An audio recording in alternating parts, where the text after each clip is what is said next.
네, 오늘은 우리가 사무엘하 15장을 통해서 또 함께 하나님의 말씀을 살펴보도록 하겠습니다.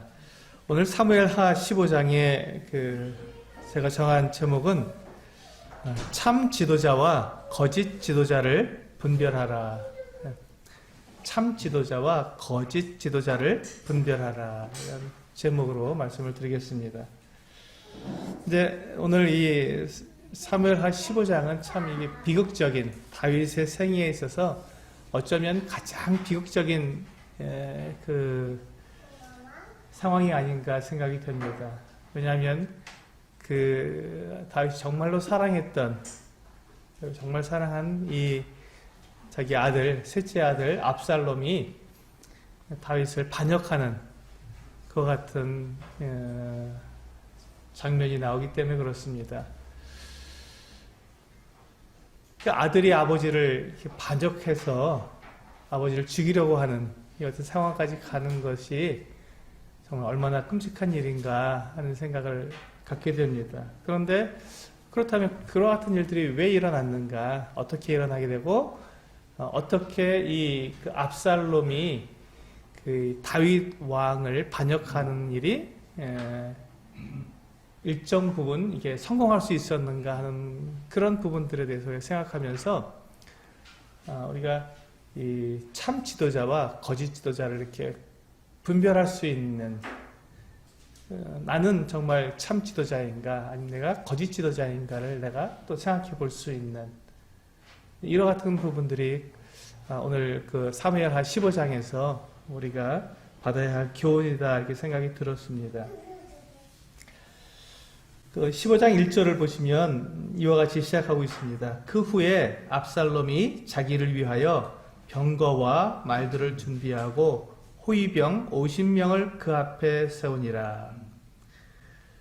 여기 보시면 이 압살롬이 지금 어떤 모습을 갖추고 있냐면 마치 자기가 왕이 된 것처럼 그렇게 아주 위용을 이렇게 떨치고 있습니다. 병거와 말을 준비해서 그 성문 앞에 나가 있는 거예요. 그런데 호위병이 50명씩이나 딱 대열을 하고 있는 것입니다. 이 모습이 굉장히 이렇게 위험이 있고, 그리고 마치 왕을 이렇게 시위하는 그와 같은 모습입니다. 그래서 지금 이 압살롬이 자기의 모습을 왕처럼 이렇게 백성들 앞에 이렇게 드러내고 있는 것이죠. 근데 이제 압살롬 지금 왕이 아니지 않습니까? 왕자지요. 왕자일 뿐인데 그가 마치 왕처럼 그렇게 행동하고 있는 것입니다. 그리고 이제 2절에서 보시면 압살롬이 일찍이 일어나 성문 길 곁에 서서 어떤 사람이든지 송사가 있어 왕에게 재판을 청하러 올 때 그 사람을 불러 이르되 너는 어느 성읍 사람이냐 하니 그 사람의 대답이 종은 이스라엘 아무 지파에 속하였나이다 하면 3절 압살롬이 그에게 이르기를 보라 내 일이 옳고 바르다마는 내 송사를 들을 사람을 왕께서 세우지 아니하셨다 하고. 여기 보시면 이제 이 압살롬이 성문에 나가 있습니다. 성문에 나가서 이제 지방에서 이렇게 왕에게 재판을 받으려고, 재판을 열려고 이렇게 오는 사람들을 가만히 봤다가 부릅니다. 어디서 왔느냐 해서 어디서 왔다 그러면은 무슨 일로 왔냐 그러면 자기 이야기를 하지 않겠습니까? 그때 여기 보시면 3절에 보시면 이 압살롬이 어떻게 하냐면 재판을 하지도 않고 재판을 다 이렇게 피고와 원고의 모든 내용들을 다 들어서 재판을 해야 되는데 재판을 하지도 않고 그 사람 말을 듣고는 결정을 벌써 내립니다. 내 말이 옳고 바르다마는 하고 이미 결정을 내려버리는 것이죠. 그러면 이 사람은 지금 어떻습니까? 지금 재판을 받으러 온 이 사람의 마음은 어떻습니까? 이 압살롬이 너무너무 좋은 거예요. 자기 편을 들어주니까. 그리고 이 사람은 왕자이죠. 그리고 지금 이렇게 성문에 아침 일찍 나와서 성문에서 이렇게 딱 기다리고 있으니까, 이 사람이 무슨 재판관인가 보다 하는 생각을 가질 정도로 그렇게 자기의 모습을 백성들 앞에 드러내는 것이죠. 그러면서 이제 그 다윗 왕 아버지에 대해서 불신을 심어줍니다. 4절에 보시면 또 압살롬이 이르기를 그 3절 뒷부분에 나오죠. 내 일이 옳고 바르다마는 내 송사를 들을 사람을 왕께서 세우지 않으셨다. 왕이 아직 재판 받을 수 없어. 왕이 아직 그 재판관을 세우지 않았기 때문에 아직 재판 받을 수 없어. 그런데 네가 4절에 보면 내가 이 땅에서 재판관이 되고 누구든지 송사나 재판할 일이 있어 내게로 오는 자에게 내가 정의 베풀기를 원하노라. 그런데 지금 이 압살롬에게 와서 이렇게 자기의 그 사정을 이야기했는데 벌써 네 일이 옳고 바르다라고 이미 판단을 내려줬잖아요. 그런데 이 압살롬이 재판관으로서 이제 왕은 안 세웠지만 내가 왕자니까 내가 재판해 주마 했을 때 얼마나 그 마음이 좋겠어요. 아니, 왕자가 내 편이 되어지고 내 얘기를 듣고 네가 옳다 했으니 이 재판은 이제 다 끝난 거 아닙니까? 이 사람에게 유리하게 모든 재판이 다 이루어지게 되니까 이 사람은 자기의 그 같은 재판을 유리하게 해준 이 왕자에 대해서 굉장히 좋아하겠죠. 그를 따르겠죠. 그렇게 해서 6절에 보시면 이스라엘 무리 중에 왕께 재판을 청하러 오는 자들마다 압살롬의 행함이 이와 같아서 이스라엘 사람의 마음을 압살롬이 훔치니라. 이렇게 되어 있습니다. 훔쳤다고 되어 있습니다. 그럼 압살롬이 지금 하고 있는 이 행동은 사람들의 마음을 훔치는 행동이라는 것이죠. 성경이 그렇게 말씀하고 있습니다. 훔쳤다라고 말씀하고 있습니다. 그러니까 지금 이 압살롬은 원래 이런 사람이 아니었는데 자기가 꾸며서 백성들에게 자기를 그렇게 나타내 보여준 것이죠. 왜 그렇습니까? 자기가 왕이 되기 위해서. 그러니까 왕이 되기 위해서 지금 이와 같은 일을 꾸며서 행하고 있는 것입니다. 그러니까 지금 이 압살롬을 보았을 때 이 압살롬은 왕이 될 자격이 없는 사람이죠. 원래가. 왜냐하면 자기의 본 모습을 가지고 백성들에게 나아간 것이 아니라 백성들의 마음을 훔치기 위해서, 즉 왕에게로 가야 할 그 마음을 자기에게로 이렇게 돌리기 위해서, 백성들의 마음을 훔치기 위해서 이렇게 자기의 본 모습이 아니라 꾸며낸 모습으로 백성들을 만났기 때문에 이 압살롬은 참 지도자가 아닙니다. 거짓 지도자이죠. 그 사람은 왕이 될 자격이 없는 사람인데 왕처럼 꾸며낸 것입니다. 그래서 우리가 여기서 이제 보게 되면요, 우리가 여기서 한 가지 정의를 내려야 하는데 그것이 무엇이냐면, 우리가 여기서 이제 많은 경우에 혼란을 가져오는 게 있습니다. 그렇다면 내가 그 성도들에게 교회 안에서 만약에 우리가 이제 어떤 그 직분을 맡거나 그렇게 했을 때, 내가 부족한데 내가 어떤 직분을 맡았을 때 그 일을 하게 될 때 그 성도들을 만나기 위해서 내게 부족한 자질이 있는 것을 알고 그것을 내가 이렇게 구비하기 위해서 내가 그걸 노력해서 지금 하고 있다면 그것도 꾸며낸 것이 아닌가, 이런 그 생각을 가질 수가 있습니다. 그래서 이제 여기서 이제 많은 그 혼란을 가져오게 되는데, 그래서 이제 이렇게 정리하면 될 것 같습니다. 왕이 되기 위해 필요한 자질을 구비하는 것과 왕이 되기 위해 꾸며낸 행동을 하는 것은 전혀 다르다. 그러니까 우리가 그 지도자가 되기 위해서 나에게 보니까 내가 그런 지도자의 자질이 많이 부족해요. 그랬을 때 그 지도자의 그 자질을 내가 구비해야만 그 성도들을 잘 도와줄 수 있으니까, 나에게 부족한 자질이 있다는 것을 알고 그것을 인정하고, 그러면 내가 그것을 내가 구비해야겠구나 하고 내가 훈련하고 내가 그것을 나에게 이렇게 갖춰 나가서 내가 성장해 나가는 그와 같은 모습은 지도자로서 올바른 모습입니다. 그런데 내가 왕이 되기 위해서 내가 꾸며내는 것이죠. 사람들의 마음을 사기 위해서 그 당시에 그런 모습을 잠깐 하고 그 다음에는 다시 어떤 내 상황이 이제 좋아지게 되면 더 이상 필요 없으면 다시 내 원래의 모습으로 다시 돌아가게 버리는 것이죠. 이건 꾸며낸 것입니다. 그래서 이 왕이 되기 위해서 꾸며내는 것과 왕이 되기 위해서 내게 필요한 자질을 구비하는 것은 전혀 다른 이야기입니다. 그래서 우리는 내가 그 어떠한 사람이든지 완벽하게 갖춰진 지도자가 있겠습니까? 네, 아무도 없습니다. 완벽한 지도자는 단 한 사람도 없습니다. 예수 그리스도 하나님 이외에는 우리가 완벽한 존재가 없지 않습니까? 그래서 어떤 사람이 지도자가 되어도 그 사람에게서 부족한 부분과 연약한 부분과 단점과 잘못을 찾아내려면 얼마든지 찾아낼 수 있습니다. 그렇기 때문에 우리가 완벽한 그 지도자를 우리가 요구하는 것이 아니라 그 지도자가 자기가 부족한 것을 인정하고 그 부족한 것을 채워나갈 때, 구비해 나갈 때 그 사람은 온전한 지도자가 맞습니다. 참된 지도자가 맞습니다. 그런데 나에게 내가 그 지도자가 되기 위해서 지도자가 되기 위해서 내가 이렇게 나를 갖다 포장하거나 꾸며내게 됐을 때 그것은 다른 이야기입니다. 지금 이 압살롬은 전혀 다른 이야기, 다른 모습이었죠. 그가 왕이 되기 위해서 그가 평소에 하지 않았던, 그리고 이게 올바른 방법이 아니죠. 그 판결을 하는데 올바르게 판결을 한 것이 아니라 사람들의 마음을 훔치기 위해서 무조건 그 사람 편이 되어주는 거죠. 이건 판결을 잘못하는 것입니다. 그러니까 이 사람은 다른 사람의 마음을 얻기 위해서 그렇게 꾸며낸 친절을 베푸는 것입니다.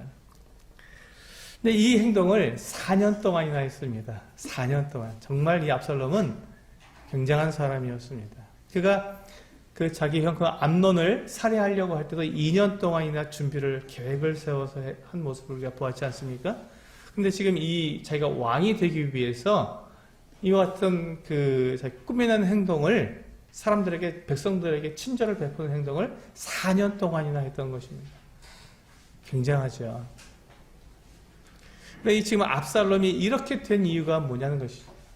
압살롬이 지금 이렇게 자기 아버지에 대해서 이렇게 반역을 하려 계획을 세우고 그것을 이렇게 하나하나 철저하게 계획을 세워서 그것을 이루어 나가는 이 압살롬의 이 모습은 어디에서 온 것인가 하는 것입니다. 압살롬은 어머니가 구술 땅의 공주였습니다.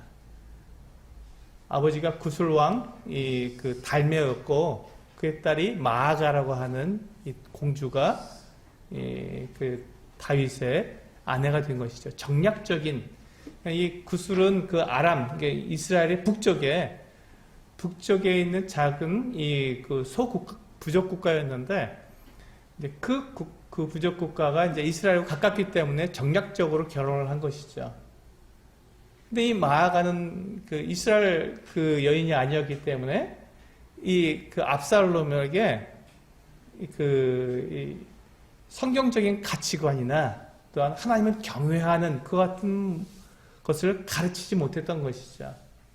그는 이방 여인이었기 때문에 자연스럽게 세속적이고 그리고 그렇게 자기중심적인 그 같은 것들 아마 압살롬에게 가르쳐줬던 것 같습니다. 그래서 이 압살롬의 모습을 보면 굉장히 무섭습니다. 그리고 하나님과 이렇게 동행하고 있는 그런 모습들이 전혀 나타나지 않고 정말 세속적인 모습을 우리에게 보여주고 있습니다. 그리고 이 압살롬이 자기 형 암논을 죽인 다음에 이 구술 땅으로 가서 자기 외할아버지죠. 구술왕 달메에게 가서 3년 동안에 거기서 생활하고 왔어요. 그러는 동안에 그가 본 것이 있겠죠. 들은 것이 있겠죠. 그래서 그가 배운 것이 거기서 있었을 것입니다. 그렇기 때문에 지금 압살롬은 자기가 왕이 되어야겠구나, 내가 왕이 되어야겠구나 하는 것을 생각하고 지금 이와 같은 반역을 꾀하게 된 것입니다. 굉장히 슬픈 이야기죠. 기다리지 못하고 지금 이 압살롬은 왕자들 중에서 서열 1위예요. 셋째 아들이 있고 암논 장남은 죽었고 둘째 길르압도 더 이상 나타나지 않는 거 보니까 어렸을 때 죽은 것 같고 이제 자기가 서열 1위이기 때문에 그가 기다리고 기다리고 또 다윗 아버지에게 그 사랑을 받게 되면 그가 왕이 될 수도 있었지만 그는 그것을 기다릴 만한 여유가 없었습니다. 그래서 그가 배운 대로, 그가 그술 땅에서 본 대로 그 사람들이 하는 방법대로 아버지를 반역해서 자기가 왕이 되기로 한 것이죠. 이제 4년이 지나자 이 압살롬이 자기가 때가 됐다고 생각하고는 아버지 다윗에게 가서 자기가 헤브론으로 가겠다고 말을 합니다. 예루살렘에서는 자기가 반역을 일으킬 수 없으니 이제 그 헤브론으로 가서 거기에서 자기 사람들을 집결시키고 거기서 힘을 내서 군대를 일으켜서 이제 반역을 하려고 한 것입니다. 그래서 헤브론으로 가겠다고 하니까 아버지가 이제 헤브론으로 보내줍니다. 전혀 이 다윗 왕은 이 압살롬의 계획을 전혀 알 수 없었기 때문에 보내주게 되는 것이죠. 그래서 그 헤브론으로 가서 거기에서 누구를 부르냐면 아히도벨이라고 하는 다윗 왕의 모사, 전략가죠. 이 아히도벨을 이게 이제 기별을 해서 자기 편으로 만듭니다. 이 아히도벨이라는 사람이 어떤 사람이냐면 우리 그 뒤에 16장 한번 열어볼까요? 16장 23절 사무엘하 16장 23절에 보시면 아히도벨이 어떠한 사람인지에 대해서 굉장히 잘 나와 있습니다. 그때의 아히도벨이 베푸는 계략은 사람이 하나님께 물어서 받은 말씀과 같은 것이라. 아히도벨의 모든 계략은 다윗에게나 압살롬에게나 그와 같이 여겨졌더라. 아히도벨이 가서 이게 어떻게 했으면 좋겠습니까? 물으면 그때 이렇게 하라 그러면 그것이 마치 하나님께서 말씀해 주신 것처럼 딱딱 들어맞고 그것이 그렇게 했을 때 거의 모든 상황들이 이루어지는 것이죠. 그 아히도벨의 계략대로 다 이루어지는 것입니다. 우리 이런 사람을 우리가 잘 알고 있죠. 그 삼국지에서 제갈공명이라고 하는 아니면 그 사마위 이런 사람들이 그렇게 굉장히 지략가이고 모든 상황을 이렇게 판단을 해서 정확하게 어떤 계략을 꾸미는 이와 같은 사람인데 지금 아히도벨이 그와 같은 사람이었습니다. 그런데 이 아히도벨이 그러니까 다윗 왕에게 얼마나 소중한 사람이겠습니까? 근데 이 다윗 왕도 인정하는 이 아히도벨이 갑자기 이 압살롬의 연락을 받고는 압살롬의 편이 되어버립니다. 왜 그랬을까? 참 궁금했습니다. 어떻게 이 아히도벨이 이렇게 쉽게 다윗 왕으로부터 그 아들에게로 그 마음이 바뀌었을까 하는 생각을 가졌는데 그 아히도벨이 그 아마도 밧세바의 할아버지로 이렇게 나옵니다. 우리 사무엘하 11장 3절 한번 보실까요? 11장 3절을 보시면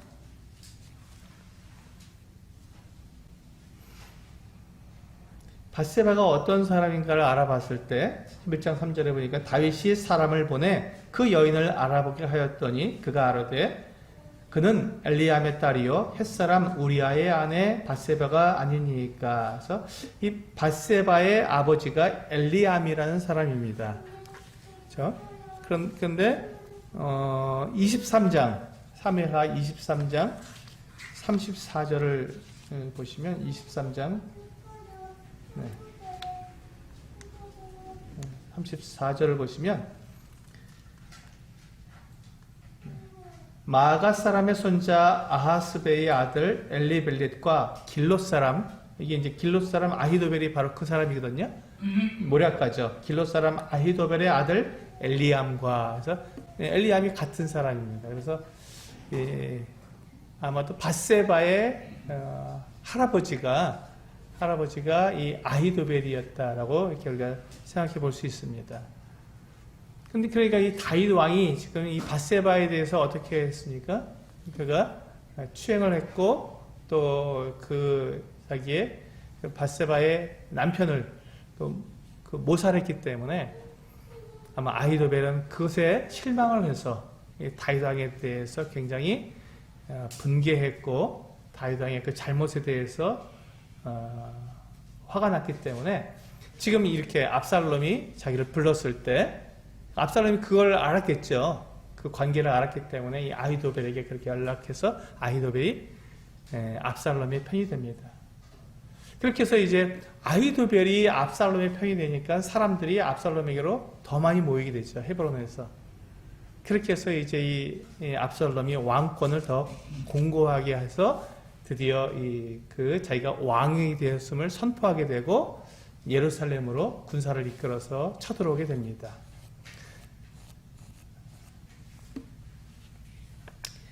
우리가 여기에서 이 아히도벨이 이 다윗 왕을 떠나서 이 압살롬에게로 가는 이 장면을 우리가 생각해 보면서 우리가 한 가지 또 정리해야 될 부분이 있습니다. 참 지도자와 거짓 지도자를 분별하라는 그 제목이 여기서 나왔는데요. 아히도벨은 굉장히 지략가고 굉장히 똑똑한 사람이요. 모든 것들을 잘 판단하는 그와 같은 사람이었는데 그가 어떻게 이 하나님의 사람이었던 다윗 왕을 떠나서 지금 반역을 하고 있는 그 압살롬 편이 될 수 있었는가? 여기에서 이제 우리가 종종 이런 실수를 우리도 종종 할 수 있기 때문에 이 부분을 정리하고자 합니다.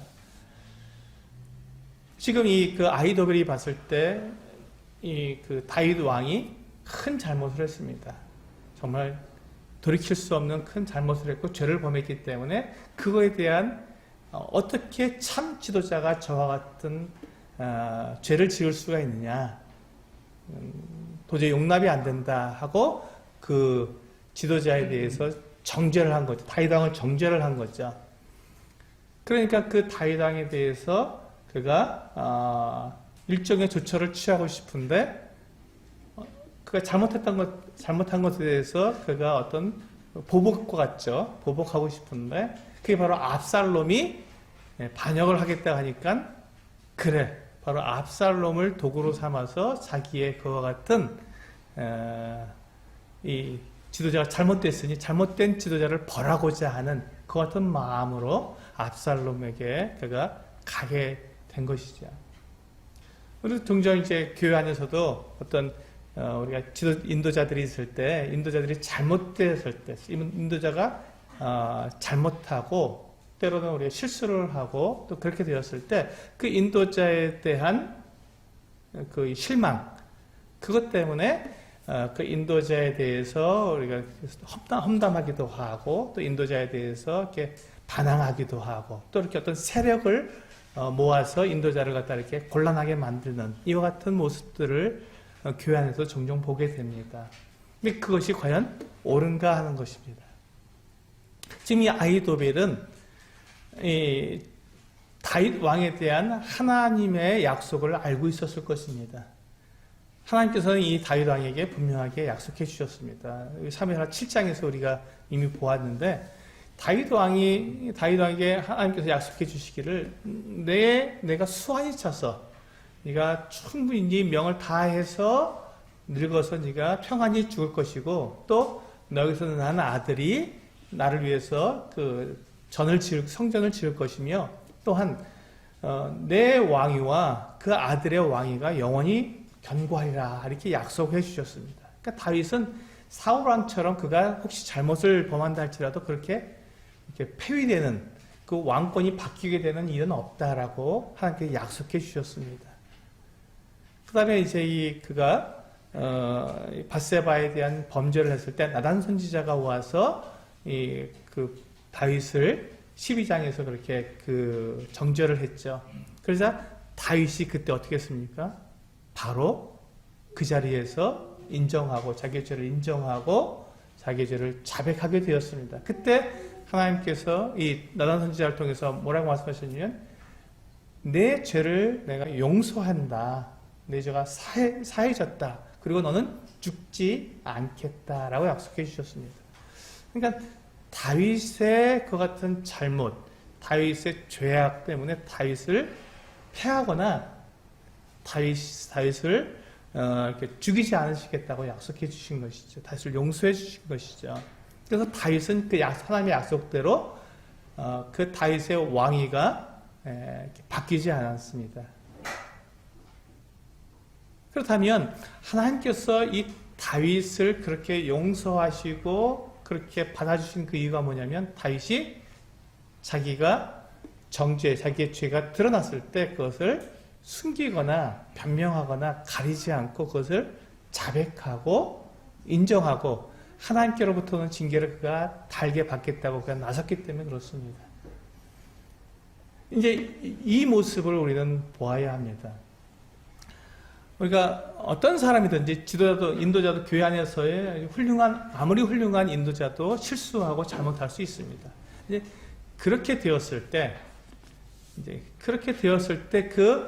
그 인도자가 자기의 그 실수와 잘못이 드러났을 때 어떻게 행동하는가, 이것이 중요합니다.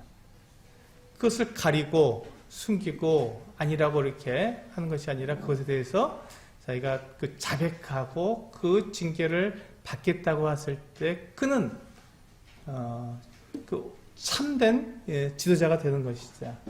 그런데 그렇지 않고 그가 그 숨기고 가리고 또 그렇게 한다면 그것은 잘못된 인도자가 맞습니다. 그런데 지금 이와 같이 그래서 우리가 그 아히도벨이 다윗 왕을 보았을 때 다윗 왕이 어떻게 행했는가를 보고 하나님께서 어떻게 다윗 왕과 약속을 해주신가를 보게 되었다면 그는 하나님께서 이 다윗 왕을 버리지 않으시고 그를 여전히 이스라엘의 지도자로 삼으셨다는 것을 인정하고 그를 따랐어야 하는 것이죠. 그런데 아히도벨은 그렇게 하지 않고 압살롬의 편이 되어서 자기의 지략으로 다윗을 징계하기 위해 다윗에게 보복할 것 같은 마음을 가졌던 것입니다. 그러니까 이 아히도벨은 순간적으로 자기가 하나님의 자리에 앉게 된 것이죠. 이때 이 아히도벨이 참된 지도자가 아닌 거짓 지도자에게 가게 된 것입니다. 이게 판단이 잘못된 것이죠. 그래서 우리가 여기서 분명하게 볼 것은 정말 이 아무리 친절하고 아무리 멋진 것 같은 그 지도자라도 꾸며낸 것이라면 그는 참 지도자가 아닙니다. 그런데 그 실수하고 잘못한 것 같은 지도자라도 그가 참된 지도자라면 우리는 그를 따라가야 한다는 것입니다. 그가 참된 지도자라는 것은 그의 실수와 잘못을 자백하고 그것을 인정하기 때문에 또 하나님께서 주시는 징계를 달게 받기 때문에 이게 굉장히 오늘 이 말씀에서 보면 그 거짓 이 지도자와 참된 지도자가 이제 굉장히 그 특별한 아주 우리가 볼 수 없는 잘 볼 수 없는 것 같은 아주 굉장히 그 특별한 경우로 나타나고 있는데 이제 우리가 이럴 때 많이 우리는 혼동되기 쉽습니다. 굉장히 친절하고 또 사랑을 베푸는 거짓 인도자를 우리가 어떻게 구분할 수 있는가? 또 우리가 잘못하고 실수하고 또 이렇게 잘못된 것 같은 인도자에 대해서 우리가 어떻게 돼야 되는가, 어떻게 그것을 구분할 수 있는가 하는 것에 대해서 참 많이 우리가 어려워합니다. 그런데 여기서 보시면 이 아히도벨이 이 지금 다윗 왕과 압살롬 사이에서 그가 누구를 따라가야 했는지를 구분할 수 있는 그 기준이 무엇이겠습니까? 하나님의 말씀이었습니다. 하나님의 약속. 하나님께서 무엇이라고 말씀해 주셨는지를 그가 정확하게 기억하고 있고 그것으로 그가 분별을 했다면 그가 누구를 따라가야 하는지가 분명히 정해졌겠죠. 알았겠죠. 혼동되지 않을 것입니다. 이렇습니다. 우리가 교회 안에서 어떤 우리가 인도자들을 정말 이 인도자가 정말 그 참된 인도자인지 거짓 인도자인지를 구분하는 방법은 그의 어떤 행동이나 말이나 어떤 태도 이런 부분에서 나에게 그 내 마음을 기쁘게 해주는지 이게 아니라 하나님의 말씀에 합당하게 그가 생활하고 있는지 하나님의 말씀을 기준으로 그 사람을 정확하게 우리가 분별할 수 있어야 한다는 것입니다. 하나님의 말씀만이 기준이지 내 생각 또 내 어떤 감정이 기준이 될 수 없다는 것이죠.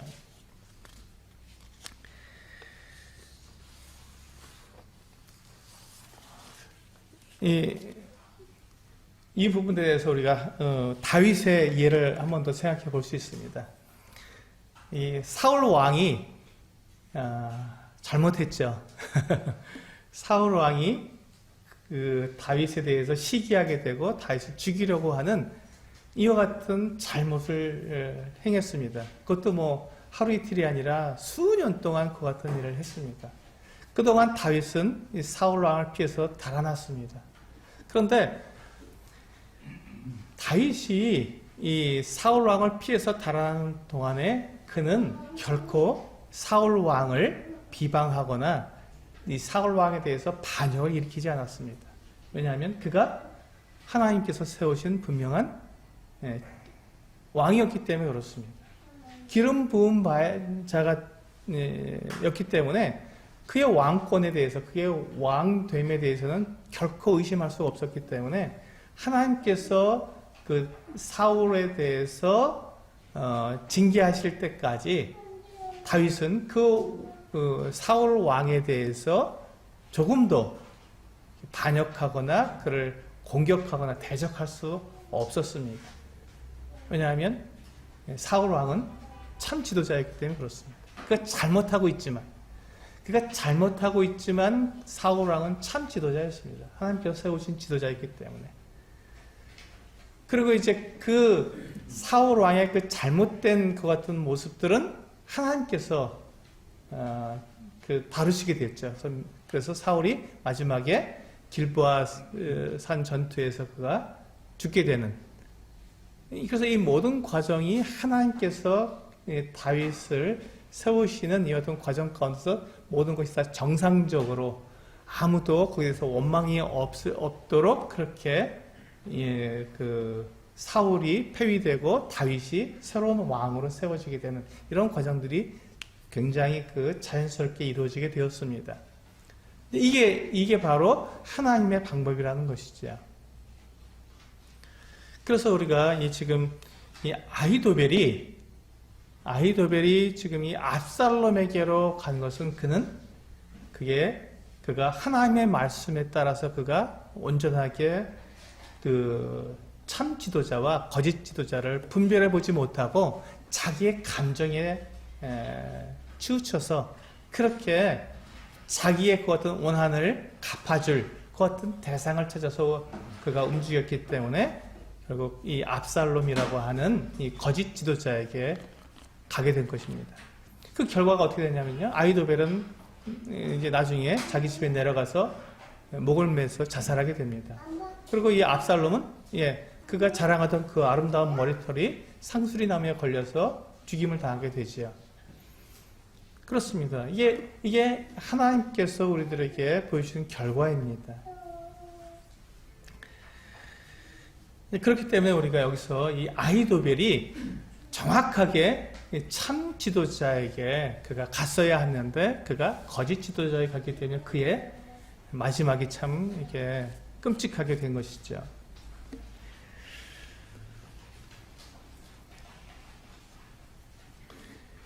이 압살롬이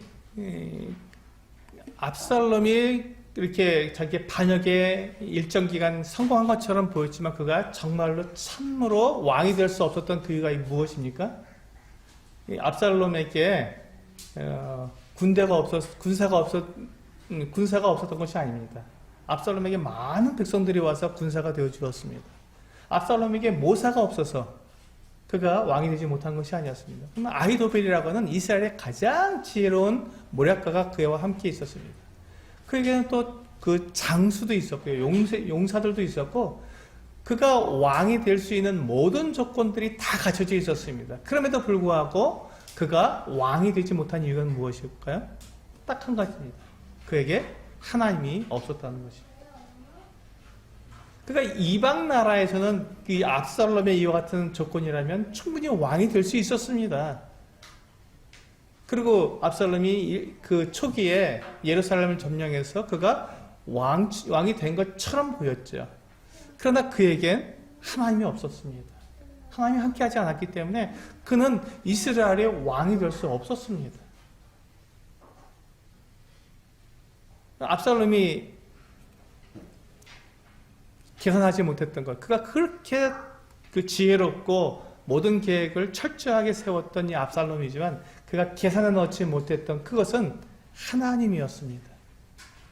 그렇기 때문에 그는 잠깐 동안 그가 반역에 성공한 것처럼 보였지만 그는 망하게 되었던 것이죠. 그렇습니다. 그래서 우리는 이와 같은 모습을 통해서 우리가 분명하게 누가 참된 지도자이며 누가 거짓 지도자인지를 우리는 여기서 구분할 수 있어야 되는 것입니다. 분별할 수 있어야 됩니다. 결코 어떤 꾸며낸 자질로는 결코 지도자가 될 수 없습니다.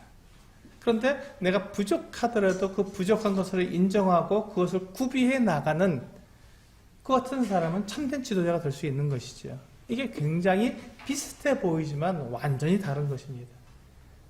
지금 여기서 다윗이 그가 정말 하나님의 사람이었고 하나님의 것은 세우시는 왕이었지만 그는 잘못을 해서 이렇게 징계를 받고 있었습니다. 그럼에도 불구하고 그는 하나님과 함께하는 그 같은 사람이었기 때문에 그가 참된 지도자로서 지금까지도 다윗에 대해서 그렇게 많은 사람들이 칭송을 하고 있는 것이죠. 성경도 다윗에 대해서는 그것을 인정하고 있습니다. 그래서 우리가 이 참된 지도자와 또 거짓 지도자를 구분하는 그 기준은 나에게 있지 않고 하나님의 말씀에 있다. 이것이 가장 중요한 부분이라고 생각이 됩니다. 이제 압살롬이 이제 드디어 헤브론에서 군사를 일으켜서 반역을 해서 수많은 사람들이 다 압살롬의 편이 되었고 압살롬이 이제 예루살렘으로 진격해 온다는 것을 소식을 듣고는 다윗이 황급히 예루살렘에서 빠져나갑니다. 사람들을 모아서 예루살렘에서 지금 도망치는 거예요. 근데 왜 도망칩니까? 지금 다윗에게도 군사가 없었나요? 아닙니다. 있었습니다. 장군이 없었는데 요압이라고 하는 정말 걸출한 장군이 있었습니다. 그럼에도 불구하고 다윗은 예루살렘에서 전쟁을 할 수 없었기 때문에 예루살렘에서 전쟁할 수 없었기 때문에 그는 빨리 빠져나와야 했습니다. 정말 신속히 정리해서 그 예루살렘을 빠져나오는데 얼마나 그 마음이 아팠겠습니까? 다윗의 마음이 너무너무 힘들었겠죠. 자기 아들에게 반역을 당해서 지금 도망치는 이 부끄러운 모습, 그 모습이었지만 참 놀랍게도요. 우리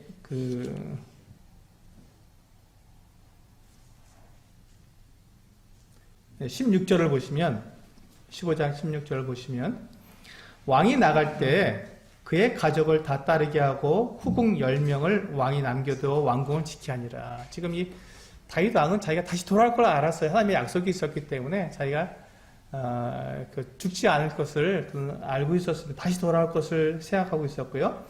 이제 그 다음에 이제 18절을 보시면 이 다윗이 이렇게 자기가 모든 것을 다 잃어버리고 쫓겨나듯이 부끄럽게 지금 도망치고 있는 중에 18절을 보시면 그의 모든 신하들이 그의 곁으로 지나가고 모든 그렛 사람과 모든 블렛 사람과 및 왕을 따라 가드에서 온 모든 가드 사람 600명이 왕 앞으로 행진하니라. 여기 보시면 이렇게 부끄럽게 도망치고 있는 이 다윗 왕과 함께한 사람들이 있었습니다. 끝까지 자기들이 이 다윗 왕을 버리지 않고 끝까지 다윗 왕과 함께한 신하들이 있었습니다. 왕궁에 함께 있었던 신하들이 이 다윗 왕을 따랐고요. 그 다음에 이 그렛 사람과 블렛 사람인데 이들은 아마도 호위병 같습니다. 왕에 가장 가까이 있는 호위병들, 근위병들인 것 같습니다. 그 다음에 가드에서 온 모든 가드 사람 600명 이렇게 되어 있습니다. 이게 여기 대해서 좀 해석이 분분하지만 일반적으로 여기 대해서 이제 이들이 아마 아둘람 굴에서 이 다윗에게 왔던 400명과 그들이 이제 그 이후에 200명이 더해서 600명이 되었던 가드 지역에서 그 시글락에서 이제 그 시글락성에서 그들이 있을 때 600명이었던 그 600명이 아닌가 이렇게 생각합니다. 왜냐하면 그들이 그때부터 이 다윗 왕과 함께 정말 생사를 같이 했기 때문에 지금도 마지막 이 다윗이 이와 같은 곤란한 지경에도 끝까지 다윗 왕의 가장 가까이에서 함께하는 그 같은 모습이 아닌가 이렇게 생각을 하게 됩니다. 이렇게 이제 그들을 이 다윗 왕과 끝까지 같이 하는 이와 같은 사람들이 있었고요. 19절을 보시면 한 사람을 만나게 됩니다. 그때 왕이 가드 사람 이때에게 이르되 어찌하여 너도 우리와 함께 가느냐? 너는 쫓겨난 나그네니 돌아가서 왕과 함께 내 곳에 있으라. 이렇게 말합니다. 이때라는 사람이 가드에서 온 사람인데 아마 그 다윗 왕이 그 시글락에 있을 때 이 다윗의 모습을 보고 그가 다윗에게로 이렇게 망명한 사람 같습니다. 이 사람이 용사였던 것 같아요. 그냥 이 사람이 그때부터 이 다윗 왕과 함께 하면서 지금 지금 쫓겨나는 이 같은 예루살렘에서 도망치고 있는 이 부끄러운 모습인데도 그가 뭐라고 말하냐면 21절에 보시면 이때가 왕께 대답하여 이르되 여호와의 살아계심과 내 주 왕의 살아계심으로 맹세하옵나니 진실로 내 주 왕께서 어느 곳에 계시든지 사나 죽으나 종도 그곳에 있겠나이다 하니 자기의 목숨을 걸고 왕과 함께 있겠다라고 고백하고 있는 것입니다. 이때가 이때가 지금 그 다윗 왕이 행한 그 같은 잘못들, 그의 죄악들, 그리고 그것에 대한 하나님의 심판을 모르는 게 아니지 않습니까? 가장 가까이 있는 사람이니까 다 아는 내용입니다. 그럼에도 불구하고 이때는 이 다윗 왕에 대해서 그의 충성을 이야기하고 그가 어디에 가든지 사나 죽으나 그와 함께 하겠다고 이렇게 하는 모습을 우리는 보고 있습니다. 보게 되는 것입니다. 이때 이제 이때가 고백하는 것은 여호와의 사심으로 그는 하나님을 바라봤기 때문에 이때는 그 다윗을 버릴 수가 없었고 비록 다윗이 그 같은 잘못을 저질렀다 할지라도 그는 여전히 왕이며 하나님이 세우신 지도자라는 것을 그가 인정할 수가 있었던 것입니다. 그리고 또 한 사람을 또 만나게 다른 사람들을 또 만나게 되는데요. 이제 그들이 이제 기드론 시냇가를 건넜을 때 24절에 보시면 사독과 그와 함께한 모든 레위 사람이 하나님의 언약궤를 메어다가 하나님의 궤를 내려놓고 아비아달도 올라와서 모든 백성이 성에서 나오기를 기다리도다. 여기 보시면 이 사독과 레위 사람 그리고 아비아달이라고 하는 사독도 제사장이고 아비아달도 제사장입니다. 두 제사장과 또한 여기 이 레위 사람들이 하나님의 언약궤를 갖고 나온 거예요. 다윗이 하나님의 사람이라는 것을 알고 하나님의 언약궤를 가지고 나와서 하나님께서 다윗과 함께 한다는 것을 나타내 보여준 것이죠. 그런데 이때 다윗이 정말 놀랍게도 이와 같은 말을 합니다. 너희는 돌아가라. 이 언약궤가 어떻게 나와 함께 가겠느냐? 이 언약궤가 있어야 할 곳, 그 저 성 안에 언약궤가 있어야 할 그곳에 있어야 하고 너희들도 제사장과 레위인도 너희들이 있어야 할 곳에 있어야 한다. 너희가 어떻게 나와 함께 가느냐? 지금 다윗은 지금 자기의 처지가 백성들에게 이게 지금 신임을 잃어서 지금 압살롬에게 다 많은 백성들이 넘어왔기 때문에 그가 하나님과 함께 한다고 하는 이와 같은 것들을 보여줄 그 같은 도구가 필요했던 상황이었어요. 그래서 하나님의 언약궤가 다윗과 함께하면 많은 백성들이 다윗과 하나님이 함께 있구나라고 생각하고 그 마음을 돌릴 수 있었을 것입니다. 그런데 다윗은 그와 같은 절호의 기회를 이용하지 않았습니다. 왜냐하면 하나님은 다윗 자기의 임의대로 자기의 편리대로 이용할 수 있는 대상이 아니기 때문에 그렇습니다. 하나님의 언약궤는 백성들이 하나님께 제사를 드리고 백성들이 하나님께 나오기 위해서 언약궤가 마땅히 있어야 할 그곳에 있어야지 다윗 자기의 어떤 상황에 따라서 하나님의 언약궤를 마음대로 가지고 광야로 나갔다가 이렇게 옮겨 다니는 그와 같은 대상이 아니라는 것이죠. 다윗은 그것을 알았습니다. 하나님을 자기의 임의대로 자기의 편리대로 이용할 수 없다고 다윗은 분명하게 알고 있었던 것입니다. 그래서 돌아가서 너희가 있어야 할 그곳에 있고 언약궤가 있어야 할 그곳에 있어야 한다. 만약에 하나님께 나에게 자비를 베푸시다면 내가 다시 돌아와서 언약궤를 내가 볼 것이다. 하지만 그렇게 아니하실지라도 나는 언약궤를 가지고 갈 수 없다라고 이야기합니다. 이것이 다윗의 마음이었습니다. 이것이 다윗의 마음이죠. 이것이 다윗의 올바른 태도였죠.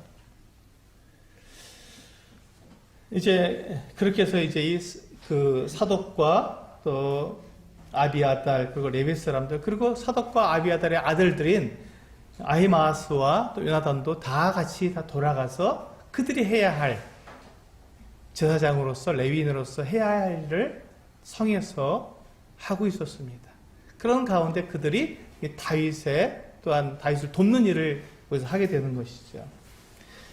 그리고는 이제 그들이 이제 그 다윗 일행이 이제 감람산 꼭대기를 이렇게 넘어가려고 합니다. 거기 넘어서 내려가야 이제 요단강으로 내려가기 때문에 감람산 꼭대기를 향해서 올라가고 있는데 그때 누구를 만나냐면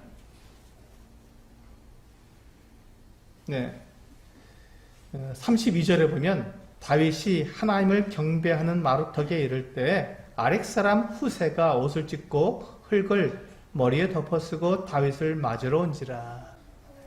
이 후세라는 사람이 이 사람도 굉장한 지략가인 것 같습니다. 이 아히도벨과 거의 맞먹는 그와 같은 지략가인 것 같은데 이 사람은 아히도벨과 달리 지금 이 다윗 왕이 이와 같이 반역을 당해서 그가 도망치는 이 모습을 알고는 너무너무 이게 그 부끄러운 일이고 일어나서는 안 되는 일이었기 때문에 그가 머리에 흙을 뒤집어 쓰고 다윗왕을 맞으러 나온 것입니다. 이 후세가 보는 다윗왕 그리고 이 아히도벨이 보는 다윗왕은 똑같은 다윗왕이었지만 그들이 분별하는 것에 따라서 그들이 무엇을 기준으로 이 다윗왕을 보았냐에 따라서 그들의 분별이 달라진 것이죠. 아히도벨은 자기 마음에 자기 감정에 따라서 이 압살롬을 따른 것이고 후세는 하나님의 말씀에 따라서 이 다윗을 따랐던 것입니다. 그래서 이 다윗이 후세에게 부탁을 합니다. 지금 이 아히도벨이 지금 압살롬의 모사가 되었는데 그렇다면 그의 모사가 그 계략이 다 이루어지게 되면 우리가 살아남을 수가 없다.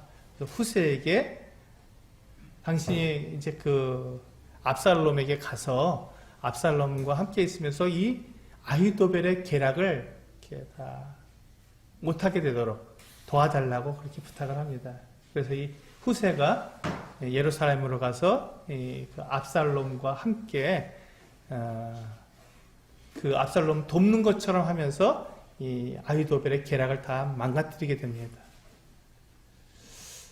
이게 이제 우리 15장의 전체적인 내용입니다. 여기에서 우리가 볼 때 분명히 우리들의 그 환경 가운데 언제든지 참된 지도자와 거짓 지도자가 항상 나올 수 있다는 것입니다. 그때 우리는 누가 참된 지도자이고 누가 거짓된 지도자인지를 우리는 분별할 수 있어야 합니다. 아히도벨처럼 또 후세처럼 똑같은 지략가이고 그들이 판단력이 좋은 사람인데 두 사람의 분별은 달랐습니다. 무엇을 기준으로 해서 달라졌냐면 나를 기준으로 바라본 것인지 아니면 하나님을 기준으로 바라본 것에 따라서 달라졌습니다. 그래서 우리는 분명하게 우리가 교회 가운데에도 이와 같은 일들이 있으리라고 성경은 우리들에게 말씀해주고 있습니다. 우리 사도행전 20장에 보시면 사도 바울이 에베소 장로들에게 이렇게 조언하는 그들에게 말해주는 모습이 나옵니다. 사도행전 20장 28절부터 보시면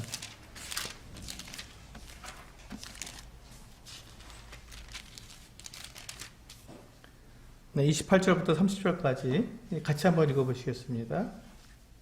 사도행전 20장 28절에서 30절까지입니다. 시작.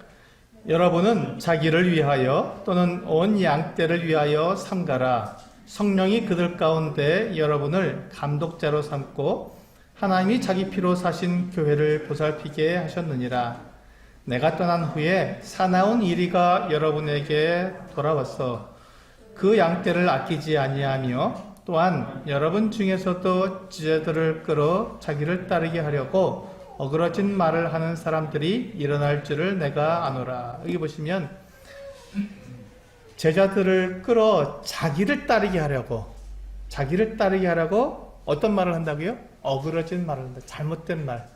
다른 사람들의 마음을 빼앗는, 훔치는, 사람들의 마음을 훔치는 그 같은 잘못된 말들을 하는 사람들이 있을 거라는 것입니다.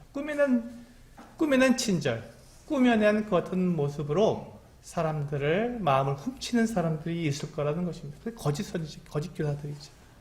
그걸 구분할 줄 알아야 된다라고 이 바울은 에베소 장로들에게 이야기해 주고 있습니다. 우리 베드로후서 2장을 한번 보실까요? 베드로후서 2장을 보시면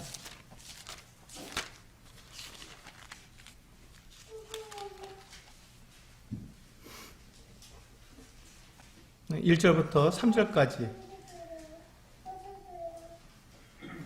베드로후서 2장 1절부터 3절까지 같이 읽어보시겠습니다. 시작. 그러나 백성 가운데 또한 거짓 선지자들이 일어났었나니 이와 같이 너희 중에도 거짓 선생들이 있으리라. 그들은 멸망하게 할 이단을 가만히 끌어들여 자기들을 사신 주를 부인하고 임박한 멸망을 스스로 취하는 자들이라. 여럿이 그들의 호색하는 것을 따르리니 이로 말미암아 진리의 도가 비방을 받을 것이요 그들이 탐심으로써 지어낸 말을 가지고 너희로 이득을 삼으니 그들의 심판은 예적부터 지체하지 아니하며 그들의 멸망은 잠들지 아니하느니라. 여기도 보시면 3절에서 보시면 그들이 탐심으로써 지어낸 말을 가지고 너희로 이득을 삼는다. 그러니까 이 거짓 선생들, 이들의 특징은 자기를 따르게 하고 자기들의 이익을 얻기 위해서 사람들에게 지어낸 말을 쓰는 것이죠.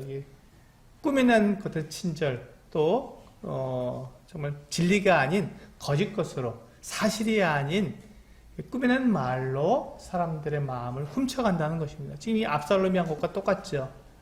그래서 이와 같은 모습들을 우리가 보게 될 때 정말 우리는 분별하기가 쉽지 않습니다. 나에게 정말 친절하게 잘해주고 나에게 굉장히 이렇게 잘 대해주는 사람에 대해서 우리가 이렇게 거절하기가 쉽지 않습니다. 근데 그럴 때 우리가 그 같은 부분에 있어서 분별력을 가지기 위해서는 이것이 정말 사실인가, 이것이 하나님의 말씀과 맞는지 우리는 그것을 분별해 볼 수 있어야 합니다. 그래야 거짓 인도자와 참 인도자를 우리가 분별할 수 있는 것이죠. 또 우리는 우리 스스로도 그렇게 그것을 생각해 봐야 합니다. 내가 지금 다른 성도들과 다른 성도들에게 인정받기 위해서 내가 혹시 꾸며낸 친절을 베풀고 있지는 않는가? 내가 정말로 그렇게 사람들의 마음을 내가 얻기 위해서 내가 어떤 행동을 하고 있지는 않는가 하는 것을 우리는 생각해 볼 필요 있습니다. 물론 여기에서 우리가 아까 제가 말씀드린 것처럼 꾸며낸 친절과 또 내가 부족한 부분을 성장하기 위해서 내가 지금 이렇게 나를 구비해 가는 것과는 다릅니다. 이 부분이 우리가 분명하게 정확하게 그 정의를 내려갖고 있어야 됩니다. 왕이 되기 위해 필요한 자질을 구비하는 것과 왕이 되기 위해 꾸며낸 행동을 하는 것은 전혀 다릅니다. 그래서 우리가 내 자신을 살펴보게 될 때 내가 지금 나의 부족한 자질을 내가 채우고 내가 성장해서 온전한 모습으로 성도들을 내가 섬기기 위해서 내가 나를 이렇게 배워가고 성장해 가고 있는 모습인지, 아니면 성도들의 마음을 빼앗기 위해서, 훔치기 위해서 내가 이렇게 꾸미는 모습으로 친절을 베풀고 있는지 내 스스로 나를 살펴봐야 한다는 것이죠. 그렇게 했을 때 우리는 이와 같은 그 세상의 유혹과 또 사단의 그 같은 유혹에 우리가 넘어지지 않을 수 있습니다. 교회가 그렇게 될 때 교회는 든든해지고 또 교회가 안전하게 이렇게 세워져 갈 수 있을 것입니다. 오늘은 이게 사무엘하 15장에서 이 참 지도자와 거짓 지도자를 분별하라는 제목으로 말씀을 드렸습니다. 기도하시고 마치도록 하겠습니다.